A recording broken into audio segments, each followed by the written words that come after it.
അയ്യപ്പക്കഞ്ഞി കുടിക്കാൻ പോയതാണ്. സത്യത്തിൽ എൻ്റെ നാട്ടിൽ സത്യം പറഞ്ഞാൽ ഇങ്ങനൊരു പതിവേ ഇല്ല കേട്ടോ. അയ്യപ്പക്കഞ്ഞി ഈ അയ്യപ്പൻ്റെ ആ ഒരു മാസം ആകുമ്പോഴത്തേക്ക് അയ്യപ്പക്കഞ്ഞിയോ അങ്ങനെയുള്ള ഒന്നുമില്ല. ഞാൻ അവിടെയൊന്നും അങ്ങനെ പോയി കുടിച്ചിട്ടുമില്ല. പിന്നെ അമ്പലത്തിൽ പോയി പായസം കുടിച്ചിട്ട് അത്രയേ ഉള്ളൂ. പക്ഷേ ഇവിടെ വന്നതിന് ശേഷമാണ് എവിടെയെങ്കിലും ഇതെനിക്ക് കഞ്ഞിയൊക്കെ ഉണ്ട്, അമ്പലത്തിൽ അയ്യപ്പക്കഞ്ഞി ഉണ്ടെന്നുണ്ടെങ്കിൽ, അമ്പലത്തിൽ മാത്രമല്ല വീടുകളിൽ നടന്നവരുണ്ടല്ലോ, അയ്യപ്പക്കഞ്ഞി ഉണ്ടെന്നുണ്ടെങ്കിൽ എല്ലാവരും പിടിക്കും, പോവും. ഭയങ്കര ഭയങ്കര സന്തോഷമായിട്ടോ എല്ലാവരും കൂടി. ഇപ്പം കൂട്ടുകാരും ഒത്തൊക്കെയാണ് പോണത്. എവിടെ ആരെങ്കിലും ഒരാൾ വിളിച്ചു പറഞ്ഞാൽ മതി. ഇത് ഞങ്ങൾ തിരുവാതിരയുടെ ബ്ലൗസ് വയ്ക്കാൻ വേണ്ടി പോയത്. ആ സമയത്ത് ഞങ്ങൾ കൊട്ടിയത്തിൻ്റെ റോഡിൻ്റെ പണി നടക്കുന്നേ ഉള്ളു. അപ്പം നാളെ ഒരു സമയത്ത് പറയാമല്ലോ, ആ പണിതുകൊണ്ടിരുന്ന റോഡിൻ്റെ നടുക്ക് നിന്നാണ് ഞങ്ങൾ ഫോട്ടോ എടുത്തത് എന്ന് പറയാലോ എന്നും പറഞ്ഞുകൊണ്ട് ഞങ്ങൾ എടുത്തു വെച്ചതാണ്. പിന്നെ ഇത് പള്ളിപ്പെരുന്നാളാണ് കേട്ടോ, ഞങ്ങളുടെ ഇവിടുത്തെ പുല്ലിച്ചിറ പള്ളി. അതും എനിക്ക് പുതിയൊരു അനുഭവമായിരുന്നു.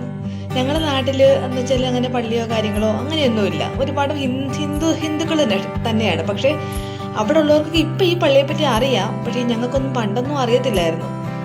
അവിടെ ഇത് പള്ളിപ്പെരുന്നാളാകുമ്പോൾ മിക്കവാറും അവിടെ തന്നെയാണ്. ഇപ്പം കൂട്ടുകാരും കൂടെ ഒക്കെ ഉള്ളതുകൊണ്ട് അതും ഒരു വൈബാണ്. എന്നും പോയി ഐസ്ക്രീമും കുടിച്ച് അവിടെ ഉള്ളതെല്ലാം എടുത്ത് തിന്ന് ഇങ്ങനെ